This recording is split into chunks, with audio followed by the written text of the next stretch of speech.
మధ్యాహ్నం ఎండలోన మచిలీల బయకాడ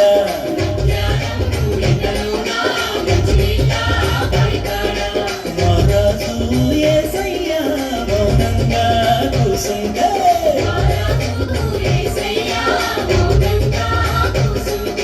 సమరయులలేమో సంకాల కుండ పెట్టి వచ్చినాడమ్మ నీళ్ళ తెచ్చినాడమ్మా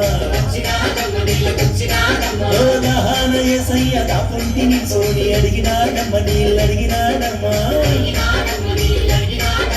సమరయులమేమంటూ సాంగత్యమేలంటూ చేదంగా కాదు లేదు కాదంగా నీరు రాదు చెప్పినాదమ్మ తోసి తెచ్చినాదమ్మ అండగా కొండగా మన యేసుడే మన బండను కొండ మన యేసుడే అండగా కొండగా మన యేసుడే మన బండను